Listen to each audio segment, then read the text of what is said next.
एक अहम गुफ्तगू करने के लिए हाजिर हूं, क्योंकि हम जब भी अपनी एक आपसे गुफ्तगू करते हैं तो वो देश के हित में और जो मेन मुद्दे हमारी जिंदगी से जिसका ताल्लुक है, हमारी हमेशा गुफ्तगू उसी पे आधारित रहती है।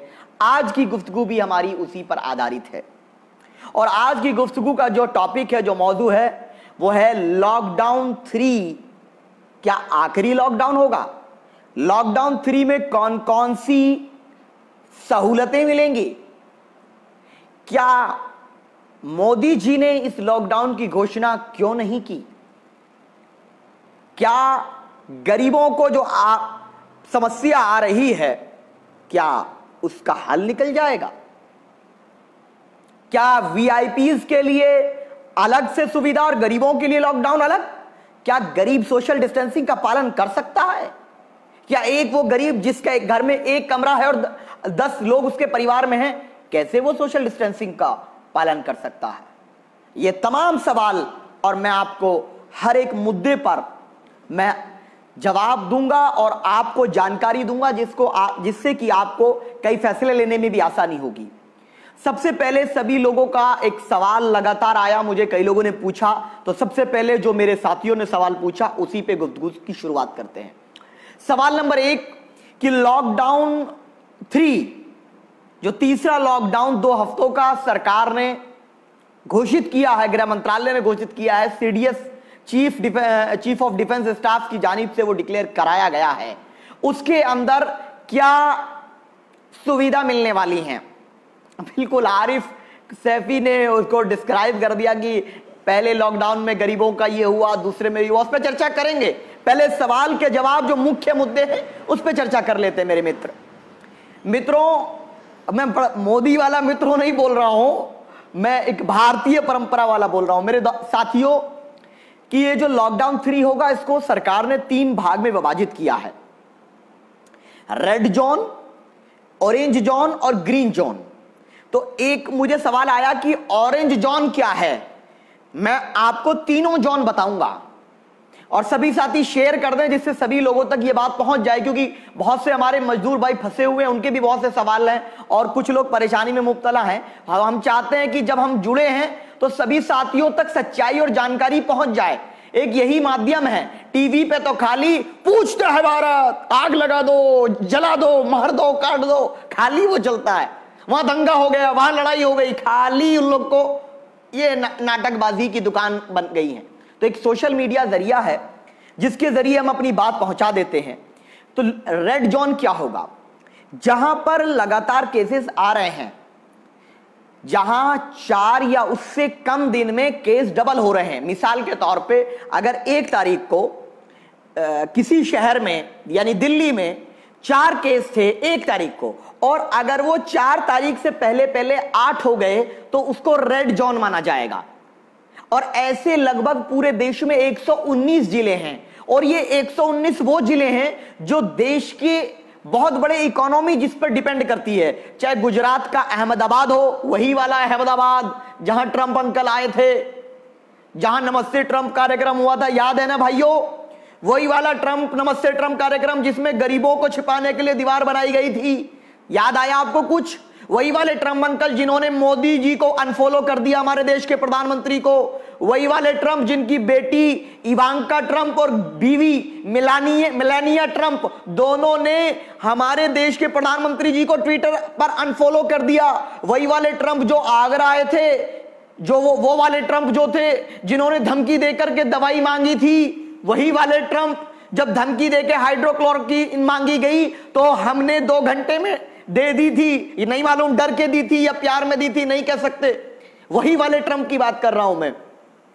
और आगरा में भी केसेस हैं, मुंबई में केसेस हैं, लेकिन दिखता है निजामुद्दीन, क्योंकि दिमाग में जब गोबर भर जाए तो काम नहीं करता दिमाग। जब दिमाग में नफरत का गोबर घुस जाए तो जब दिमाग काम नहीं करता, इसीलिए किसी को अहमदाबाद नजर नहीं आ रहा, मुंबई नजर नहीं आ रहा, जहां 7,000 केस मुंबई के आ चुके हैं अब तक, 7,000 केस।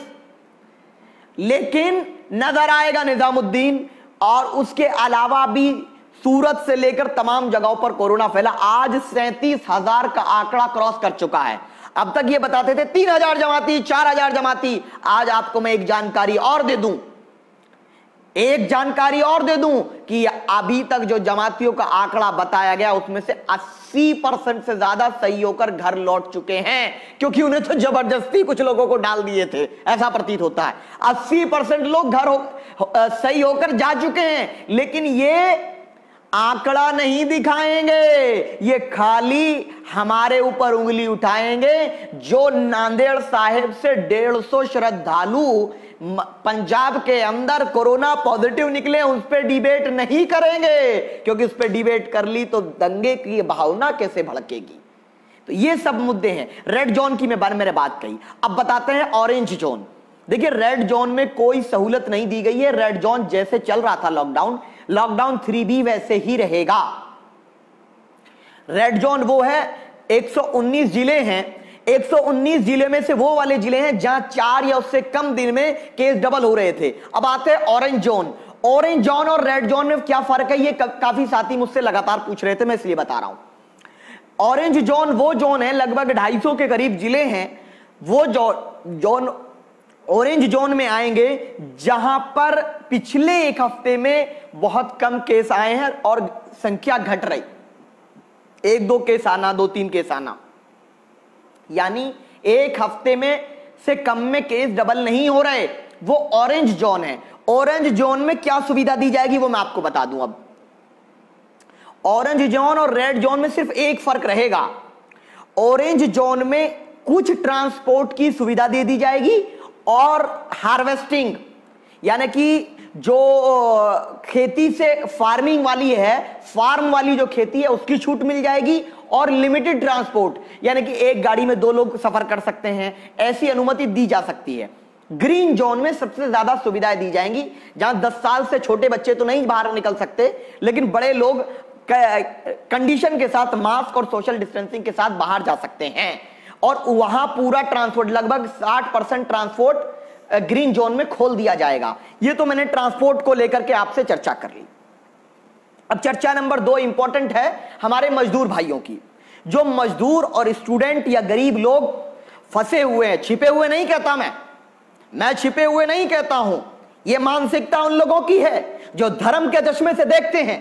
यह मानसिकता उन पैसे वाले, दौलत वाले, सरकार वाले लोगों की है जिनके दिमाग में नफरत का गोबर घुस चुका है। हम किसी को धर्म के नाम पर नहीं देखते। पप्पू अंसारी बोल रहे हैं चंदौली में कब लॉकडाउन खुलेगा। चंदौली कहां इधर आता भाई, चंदौली हो, मैंने आपको बता दिया, ये लिस्ट देख लें आप इंटरनेट पे, और मैं भी पेज पे अपलोड कर दूंगा कि रेड जोन में कौन से जिले हैं, ऑरेंज जोन में कौन से जिले हैं, ग्रीन जोन में। मैंने बता दिया रेड जोन में कोई बदलाव नहीं आने वाला, ऑरेंज जोन में थोड़ी सहूलतें दी जा सकती हैं, ग्रीन जोन में ज्यादा सहूलतें मिलेंगी। और एक बात और बता दूं मैं, शराब की दुकानें तीनों जोन में खुल सकती हैं। सत्ता के नशे से इतना नुकसान कर दिए, अब शराब के नशे से इस लॉकडाउन का बेड़ा गर्क करना चाहते हैं कुछ लोग। क्या जरूरत है शराब तंबाकू खोलने की? अरे भैया, मजदूरों को खाने का इंतजाम नहीं कर रहे, आप शराब के ठेके खोलेंगे, चाह क्या रहे हैं आप? ये गलत कर रहे हैं आप। सरकार को मैं आगाह कर रहा हूं, मैं पहले भी तुम्हारी गलतियों से पहले मैंने आगाह किया है। सरकार शराब के ठेके खोल करके उपद्रव को और आतंक को पनपा रही है। महिलाओं पे सबसे ज्यादा उत्पीड़न शराब की वजह से होता है, और लगभग 25% अपराध हमारे देश में शराब के नशे में होता है। तो आप क्यों ये काम कर रहे? बंद रहने दीजिए ना। या शराब पीने से देश तरक्की नहीं करेगा क्या देश की इकोनॉमी शराब से ग्रो करना चाहेंगे आप? क्या गरीब आज भूख से मर रहा है? अरे उसके पैसे को उसके परिवार के लिए बच जाने दीजिए। प्रधानमंत्री जी, क्या कर रहे हैं आप? मुझे नहीं समझ में आता कि आपको कौन मशवरा देता है। ये एकदम अहमखाना फैसला है और हम इसकी सख्त मजम्मत करते हैं। हम घोर निंदा करते हैं भारत के लोग कि ये शराब के ठेके खोलना सरकार का बेवकूफ बनने वाला फैसला है। हम इसके खिलाफ हैं। शराब के ठेके बंद रहने चाहिए। मंदिर बंद रहेगा, मस्जिद बंद रहेगा, चर्च बंद रहेगा, गुरुद्वारे बंद रहेंगे, स्कूल बंद रहेंगे, लेकिन शराब के ठेके खुलेंगे। क्या है भाई? गरीब मजदूरों को लाने के लिए सरकारों के पास बस नहीं है। बिहार सरकार कहती है मेरे पास बस ही नहीं है, उत्तर प्रदेश सरकार ने जो नंबर जारी किए, उस पे लोगों की शिकायत आ रही है कि संपर्क नहीं हो पा रहा, लेकिन शराब के ठेके खोलेंगे। लग रहा है कि बीजेपी वालों को शायद शराब से ज्यादा मोहब्बत हो गई है। कौन सी मोहब्बत है आपको शराब से, मैं पूछना चाह रहा हूं। हाँ, दिल्ली रेड जोन में आता है भाई। क्या ये शराब के नशे में डूब करके देश का बेड़ा गर्क करोगे क्या? अगर किसी ने, मैं पूछ रहा हूं प्रधानमंत्री जी, आदरणीय प्रधानमंत्री जी, इज्जत के साथ पूछ रहा हूं, अगर किसी ने शराब पी करके सड़क पे उत्पात मचाया, किसी और शराबियों का टोला अगर ये लॉकडाउन का उल्लंघन करने निकल गया, अगर कोरोना वॉरियरों पर हमला करने निकल गया, कौन जवाबदेह होगा? फिर तो कह दिया जाएगा ये तो शराब के नशे में थे। ये पूरी तरीके से बैन करना चाहिए। मेरी समझ में ये बात नहीं आती कि शराब से महिलाओं का सबसे ज्यादा नुकसान होता है। बहुत सी महिलाओं को मार देते हैं ये शराबी नशेड़ी लोग जो होते हैं, शराब के नशे में डूब करके ये उन पर अत्याचार करते हैं महिलाओं पे।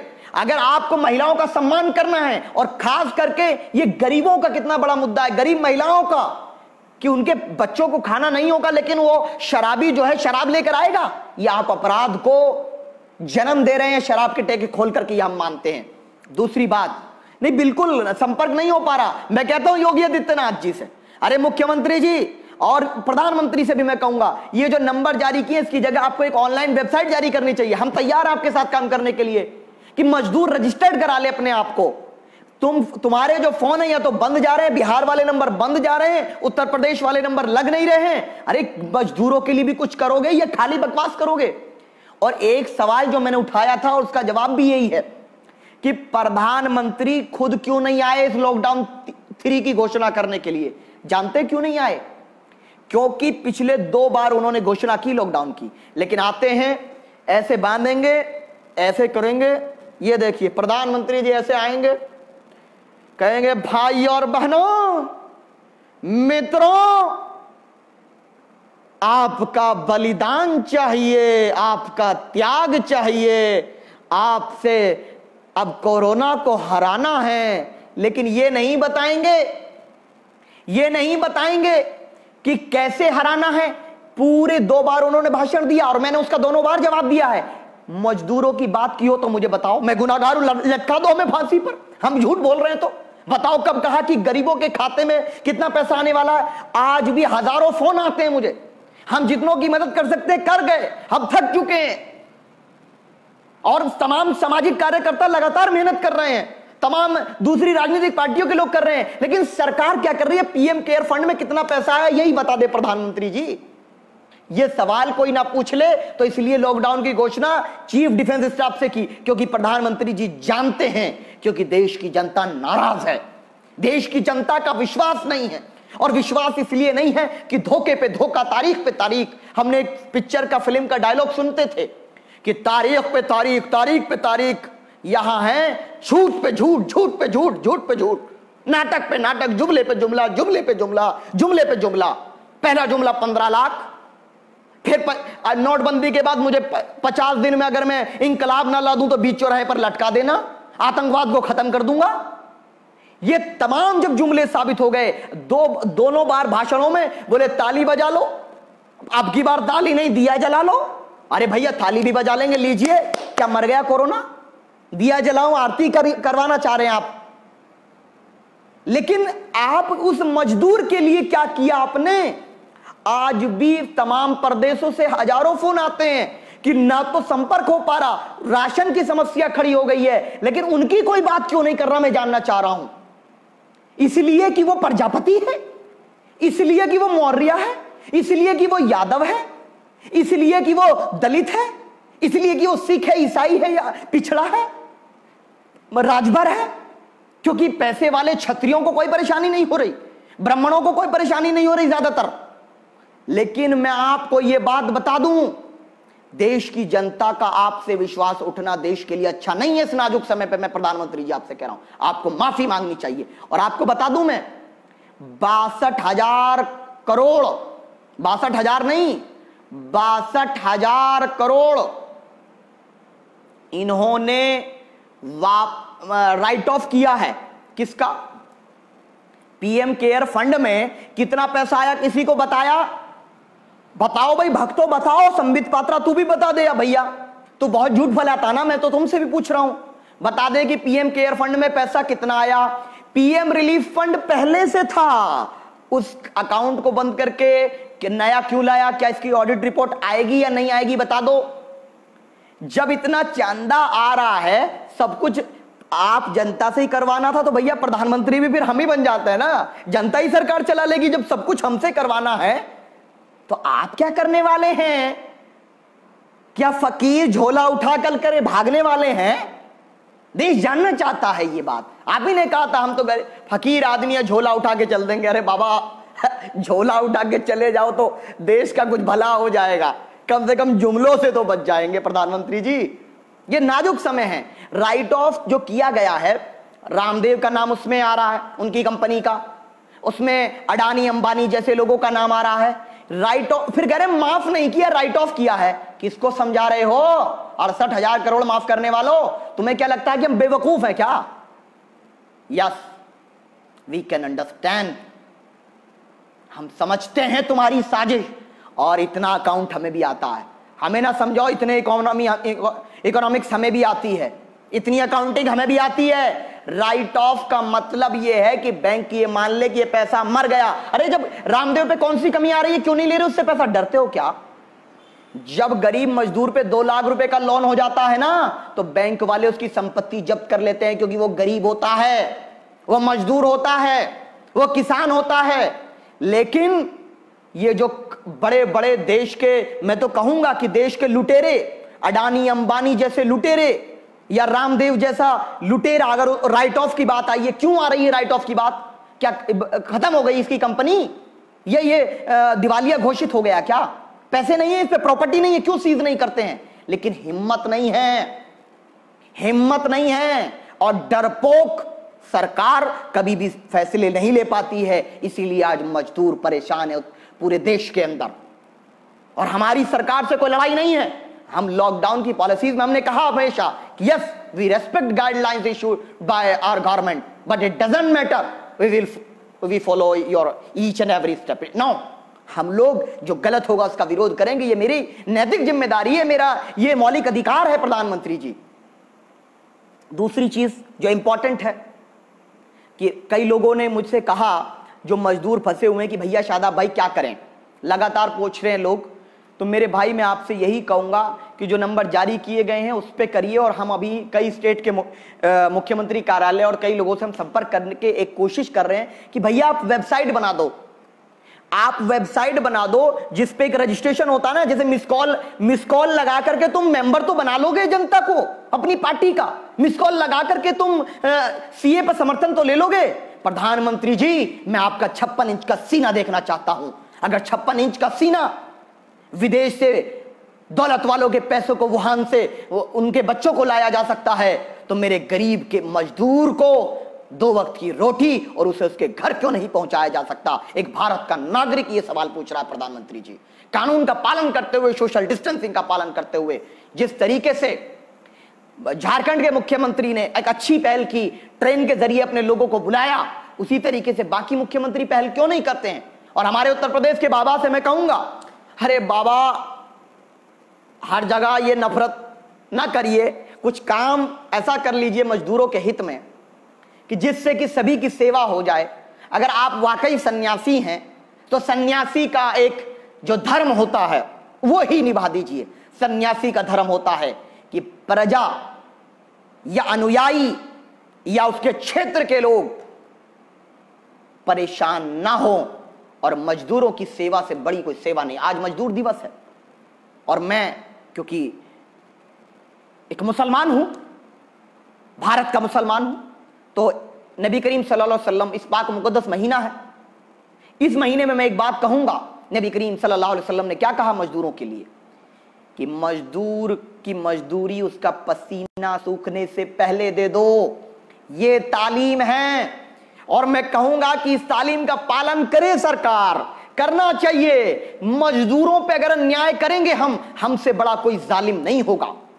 अगर हम मजदूरों पर जुल्म करेंगे तो हम शैतानों की कैटेगरी में आएंगे, शैतानों की, चाहे मैं क्यों ना हूं, क्योंकि जो मजदूर का दुश्मन है, जो मजदूर पे अन्याय करता है वो कभी अच्छा इंसान नहीं हो सकता, चाहे वो मेरा भाई हो चाहे मैं खुद हूं। शायद आप भाई लॉकडाउन 3 होने के बाद लॉकडाउन का क्या हो, बिल्कुल भाई लॉकडाउन 3 खत्म होने के बाद लॉकडाउन 4 भी आ सकता है, क्योंकि सरकार ने गलतियां की। पहले तो विदेशी फ्लाइट पाबंदी नहीं लगाई और टेस्ट की रफ्तार बहुत कम है। बिहार में भी 25,000 टेस्ट हुए हैं, बताइए आप। यूपी में 22-23 करोड़ की आबादी है, लेकिन यहां भी 1 लाख टेस्ट नहीं हुए हैं। लेकिन नई नई डींगे करेंगे, नई नई बातें करेंगे, अहमखाना बात करेंगे, बकवास करेंगे। दूसरी चीज, ये लॉकडाउन आप ये मान करके चलिए कि जो बहुत सी पाबंदियां सितंबर तक रहने वाली हैं, ये मान करके चलिए, मेंटली प्रिपेयर रही, कुछ चीजें खुल जाएंगी, धीरे धीरे खुलती रहेंगी। लेकिन ये हम सरकार को कह रहे हैं कि स्मार्ट लॉकडाउन को फॉलो करें। जैसे टर्की, आपको हमारी चीज से प्रॉब्लम हो सकती है, शायद आपसे प्रॉब्लम करिए, लेकिन प्रधानमंत्री जी मैं आपसे अनुरोध करता हूं कि जो टर्की ने जिस तरीके से लॉकडाउन को इंप्लीमेंट किया है, स्मार्ट लॉकडाउन, आप उस पर स्टडी करें, पूरी टीम स्टडी करे, क्योंकि हमारे पास एक्सपर्ट की अल्हम्दुलिल्लाह कमी नहीं है। वी हैव इनफ एक्सपर्ट, हर फील्ड के एक्सपर्ट हैं, वो स्टडी करें और स्टडी करने के बाद ये देख लें कि कैसे मजदूर को समस्या भी ना हो, क्योंकि लोग भूख से मारे जाएंगे, 10 लाख से ज्यादा लोग, और जो बेरोजगारी का एक सुनामी आने वाली है, बेरोजगारी की सरकार उसको लेकर प्लानिंग करे, और अगर आवश्यकता है तो हम तैयार हैं आपको मशवरा देने के लिए, क्योंकि हमने हथियार चलाने छोड़े हैं, भूले नहीं है। अब हथियार का मतलब ये ना कहें बीजेपी के लोग कि हथियार का मतलब मारना कट, हथियार का मतलब है प्लानिंग के मेथड्स। हमें मालूम है प्रधानमंत्री जी पहले दिन से जो जो प्लानिंग की, आपको वही माननी पड़ती है, लेकिन लेट मानते हो आप हमारी बात मानते हो, लेकिन लेट मानते हो जब तक नुकसान हो चुका होता है। आपने अगर सही समय पे बात मानी होती तो आज 37,000 केस ना होते, 37,000 केस ना होते। लॉकडाउन 3 के बाद लॉकडाउन 4 भी लाना पड़ेगा। अगर सही तरीके से इन लॉकडाउन का इस्तेमाल ना किया गया, टेस्टिंग संख्या को बढ़ाकर क्वारंटीन सेंटर की सुविधाएं मुकम्मल कर दो, और ये बीमारी एक्सपर्ट बताते हैं 2 साल तक रहने वाली है। इम्यूनिटी सिस्टम पे डिपेंड करती है ये, जितना बॉडी हमारी ताकतवर रहेगी ये बीमारी का असर नहीं पड़ेगा। इस बीमारी का असर बुजुर्गों पर और बच्चों पर पड़ता है।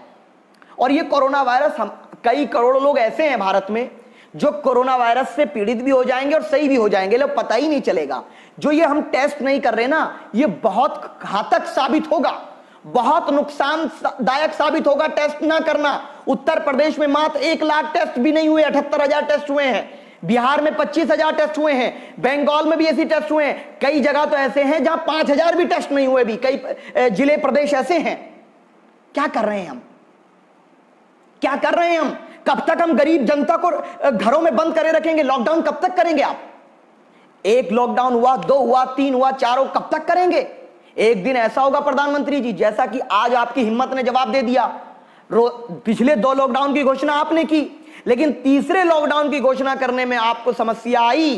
क्यों आई? क्योंकि मजदूरों ने अपनी आवाज बुलंद की कई बार, और कोरोना स्प्रेड भी हुआ उन्हीं के जरिए, क्योंकि उनकी गलती नहीं थी, सरकार की गलती थी। और आपने ये जो रामदेव है ना, ऐसे वाला रामदेव जो है, अब किसी ने मुझे कहा, मैं ये एक जोक है कि ऑरेंज जोन में इतनी रियायत मिलेगी जितना रामदेव साहब की आंख खुलती है। आप समझ लीजिए कितनी रियायत मिलेगी, यानी ना के बराबर इतनी मिलेगी। सिर्फ मजाक नहीं उड़ा रहे हम, एक ये जोक सिर्फ है।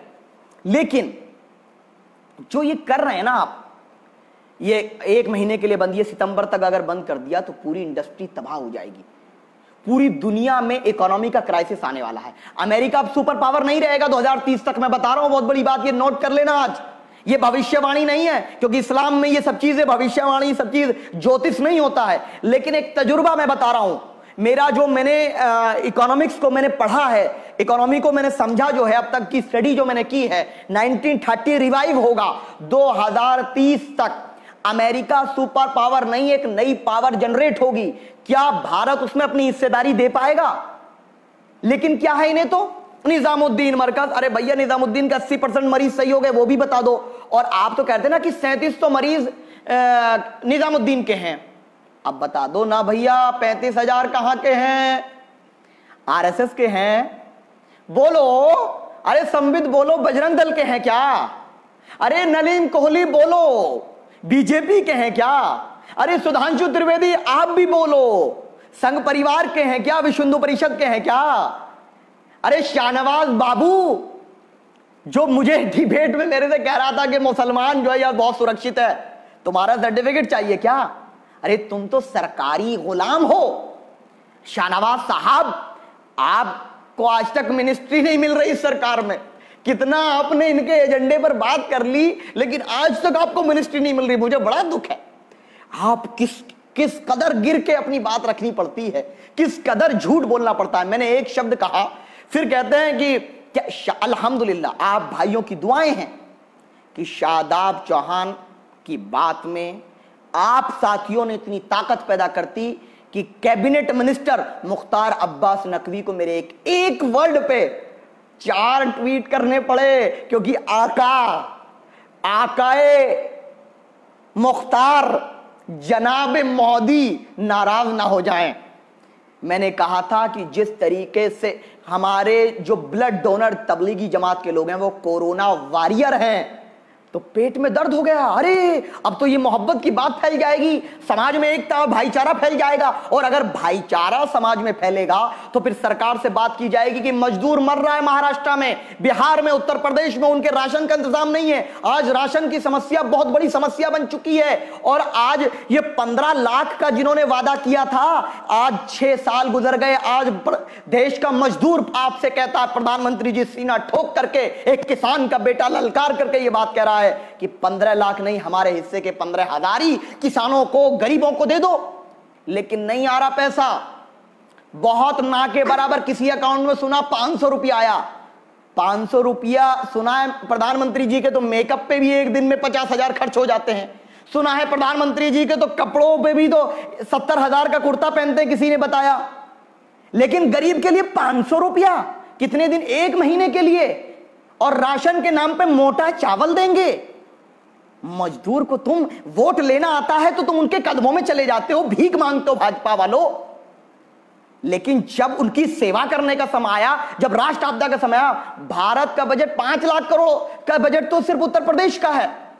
2.7 ट्रिलियन डॉलर की हमारी इकोनॉमी है, लेकिन नया पार्लियामेंट बनाने के लिए पैसा है, अडानी अंबानी का माफ करने के लिए पैसा है, बड़े बड़े रोड्स बनाने सबके लिए पैसा है। लेकिन गरीब मजदूर जो पिछड़ा, अति पिछड़ा दलित है, उसके राशन के लिए पैसा नहीं है। आज भी पूरे पूर्वांचल, बुंदेलखंड और बिहार का सीमांचल, बंगाल, मैं ये तमाम इलाके वो बता रहा हूं जहां पर लोग भूख से मरने पर मजबूर हैं। और अगर आरटीआई डाली जाएगी ना, क्योंकि सच्चाई वैसे नहीं बताते, ये बताते ही नहीं है। ये अगर सच्चाई पता चलेगी तो भूख से लगभग, मेरा आंकड़ा है कि 2000 के करीब मौत हो चुकी हैं। और आने वाले समय में बेरोजगारी की बाढ़ आ जाएगी। एक तरफ ये कहते हैं कि कोई कंपनी सैलरी ना काटे, खुद डीए काट लेते हैं, तो प्राइवेट कंपनी को क्या संदेश जाएगा?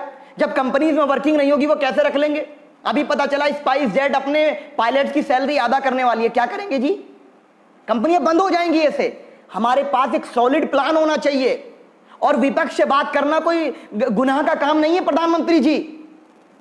और इसीलिए मैं कहता हूं कि आप शादाब से एतराज करिए, लेकिन हमारी बातें देश की बात है।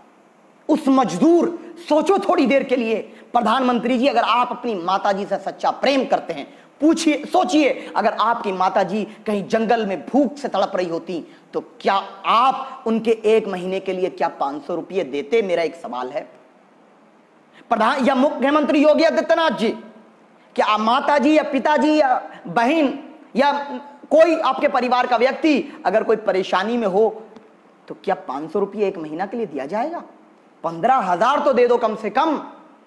और तीसरा, आखिरी, अब दिख रहा है फेस नहीं दिख रहा बोल रहे मेरे भाई ये फेस दिखता है तो संघ परिवार की जितनी आईटी सेल है ना, सबके पेट में दर्द हो जाता है। बोला है कि हम पूरे दिन में झूठ फैलाते हैं, ये शाम में आकर के पूरा पोस्टमार्टम कर देता है।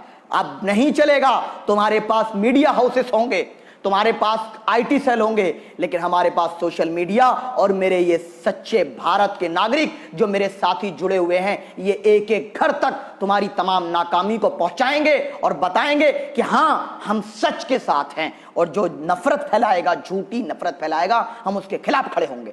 आखिरी बात, अब दिख रहा फेस, आखिरी बात मैं आपसे कह रहा हूं, उसके बाद मैं अपनी बात खत्म कर रहा हूं क्योंकि समय काफी हो गया, सुबह शहरी के लिए भी उठना होता है। ये हर चीज में धर्म ढूंढते हैं। अब लॉकडाउन 3 के बाद अगर लॉकडाउन खुलता भी है, लॉकडाउन 4 के टाइम पे या दुकानें खुलती भी हैं, मैंने एक अपील की थी आपसे, फिर मैं अपील कर रहा हूं, और इस अपील को पहुंचा दीजिए आप हर व्यक्ति तक। रमजान रखने वालों से मैं अपील कर रहा हूं, आप नमाज घर में अदा कर रहे हैं, करिए, बहुत अच्छी बात है, लॉकडाउन का पालन कर रहे हैं। इफ्तार पार्टी आप कर नहीं रहे, बहुत अच्छी बात है। जुमा आपने घर पे अदा किया, तो मेरे भाई आपसे विनम्र निवेदन है, ये गुंडे, ये साजिश रच के कुछ लोग आपको शॉपिंग के बहाने, खरीदारी के बहाने सड़कों पे लाना चाहते हैं, जिससे कि कोरोना का इल्जाम आप पे लग जाए। तो आपसे हाथ जोड़ करके अपील है कि इस ईद अगर कुछ खरीदना भी है जरूरी सामान, तो भीड़ ना करें। आपसे गुजारिश है, क्योंकि आपकी वजह से पूरी कौम बदनाम हो सकती है। अब आप ये देखो, अगर आप अपनी कौम के दुश्मन हैं तो जाइए शॉपिंग करिए, मुझे कोई आपत्ति नहीं है, लेकिन आप अपनी कौम के हमदर्द हैं अगर, तो आपको यह तय करना पड़ेगा कि हम बिना फजूल काम के घर से बाहर नहीं निकलेंगे, बिल्कुल नहीं निकलेंगे, और हम इनकी साजिश का शिकार नहीं होंगे। क्योंकि 15 मई, जो 17 मई का इन्होंने टाइम दिया ना, 60,000 के करीब केस हो चुके होंगे जब तक। कितने? 60,000 के करीब, 50 से 60 के बीच केस हो चुके होंगे। और उसमें और ईद के बीच में अगर 70,000 हो गए और आप सड़कों पे निकल गए ना, तो 70 के हजार का जिम्मेदार आपको बना देगा ये मीडिया। क्योंकि जब मुर्तजा नाम का व्यक्ति हैदराबाद के अंदर, जब मुर्तजा नाम का व्यक्ति पुलिस वाले का हाथ ऐसे पकड़ता है, तो मीडिया 1 घंटे की डिबेट करता है। बिल्कुल हम इसके कतई हकदार नहीं है कि भाई बदतमीजी होनी चाहिए, बिल्कुल नहीं होनी चाहिए। लेकिन जब मेहर सिंह पुलिस वालों का सर फोड़ देता है ना, तो इनके मुंह में दही जम जाती है। अगर कोई एक टोपी वाला कानून का उल्लंघन करता है, बिल्कुल नहीं करना चाहिए। अगर कोई लॉकडाउन का उल्लंघन कर देता तो 1 घंटे की डिबेट करता है। और जब मुख्यमंत्री योगी आदित्यनाथ जी 25 मार्च को अयोध्या में लॉकडाउन का उल्लंघन करते हैं, कर्नाटका का मुख्यमंत्री उल्लंघन करता है, 24 मार्च को शपथ लेते हैं मध्य प्रदेश के मुख्यमंत्री, आज तक वहां स्वास्थ्य मंत्री नहीं है, हेल्थ मिनिस्टर ही नहीं है, उस पे कोई सवाल नहीं करता है। जो कलबुर्गी में हजारों लोग इकट्ठा हो जाते हैं धार्मिक आयोजन के लिए, उस पे डिबेट कोई नहीं करता है। मुरादाबाद में अगर कोई डॉक्टरों पे हमला कर देता है, बिल्कुल गलत है, नहीं होना चाहिए, मैं खिलाफ हूं, मैं भारत का नागरिक हूं, सच्चा मुसलमान हूं, सच्चा देशवासी हूं।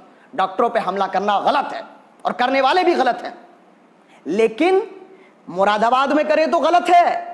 लेकिन मेरठ में डॉक्टर भटनागर पर जुगल किशोर हमला करे तो मीडिया के मुंह में दही जम जाती है। परेशानी यहां आ जाती है, ये क्रोनोलॉजी है कि एक आदमी गलती करे, पूरी कौम को कटघरे में खड़ा कर दो, और फिर अपने देश के प्रजापति, मौर्य, पाल, दलित, आदिवासी, जो गरीब मजदूरों के मुद्दे हैं ना, उन मुद्दों पर दबा करके, उनको मिट्टी में दफन करके ये नफरत के मुद्दे ऊपर ले आओ। ये इनकी साजिश है और इसको बेनकाब करना होगा। लड़ाई ये है हमारी आपसे, और लड़ाई जारी रहेगी, ये सच्चाई की लड़ाई है। और मैं आपसे एक बार फिर अपील करता हूं कि अगर आपको अपनी कौम से मोहब्बत है, अपने देश से मोहब्बत है, तो आप ये तय कर लें कि ईद तक, कम से कम ईद तक मैं अपने घर से बिना जरूरी काम के नहीं चलूंगा, और कोई भी सामान महंगा ना बेचें, हश्र के मैदान में जवाब देना पड़ेगा। इस नाजुक वक्त का गलत इस्तेमाल करने वालों, तुम शैतानों की फौज में से हो। मजदूरों पे जुल्म करने वालों, तुम शैतानों की फौज में से हो, जो मजदूरों को भूखा मरने के लिए छोड़ रहे हैं, चाहे वो किसी धर्म, जाति, संप्रदाय के मजदूर हैं। वो बहुत बुरी नस्लों में से हैं, और हां, हम उनके दुश्मन हैं, हम उनके राजनीतिक दुश्मन हैं, और जो भी उनकी मुखालफत में संवैधानिक रास्ता होगा, हम अख्तियार करेंगे। और जो पुलिस वाले अच्छा काम कर रहे हैं, जो डॉक्टर्स, क्लिनिक और पैरामेडिकल स्टाफ अच्छा काम कर रहा है, सबको सैल्यूट करना चाहिए। लेकिन उस सैल्यूट की आड़ में किसी को गुंडागर्दी करने की अनुमति भी नहीं है, ये याद रख लें सभी के लिए। तो इन्हीं बातों के साथ मैं अपनी बात खत्म करता हूं कि ये बाबर का महीना चल रहा है। अमन से, चैन से, सुकून से रहिए, अपने घरों में कानून का पालन करते हुए रहिए और यह तय कर लीजिए कि भैया मेरा लॉकडाउन तो ईद तक का है। और जो ज़कात के बारे में, हाँ एक आखिरी सवाल ज़कात के बारे में मुझसे किसी ने कहा था, ज़कात, ये इस बार ज़कात अपने पड़ोसी को, अपने रिश्तेदार को और अपने उस करीबी मजदूर भाई, गरीब भाई, क्योंकि वो हम पे हमारा हक है, हम पे हक है उन भाइयों का, उनको दें वो ज़कात और ज्यादा से ज्यादा ज़कात दें। और जो खर्चा आप ईद की शॉपिंग में करने वाले थे ना, किसी भाई के इफ्तार का जरिया बन जाओ मेरे भाई, किसी मजदूर के राशन का जरिया बन जाओ मेरे भाई। ये बहुत बड़ा काम होगा, बहुत बड़ा काम होगा। मुझे यकीन है कि मेरा रब, ईश्वर, इस सृष्टि को बनाने वाला, इस दुनिया को बनाने वाला आपसे बेहद खुश हो जाएगा। अगर आपका पड़ोसी कोई प्रजापति, मौर्य, पाल, दलित, आदिवासी है, बिल्कुल उसको गले लगा करके ऐसा महसूस ना होने दो कि वो मायूस है, वो माधुर है, उसके साथ खड़े हो जाओ और बताओ ये है सच्चे भारतीय की पहचान, ये है हमारी तारीख कि जब हमने इस मुल्क पे हुक्मरानी की, हमने किसी से नाइंसाफी नहीं की। और अगर वक्त मिलेगा सत्ता का तो फिर से हम न्याय करेंगे, अन्याय के खिलाफ खड़े रहेंगे। इन्हीं सब बातों के बाद मैं गुजारिश करता हूं कि दुआ करिए कि मुल्क में अमन कायम रहे।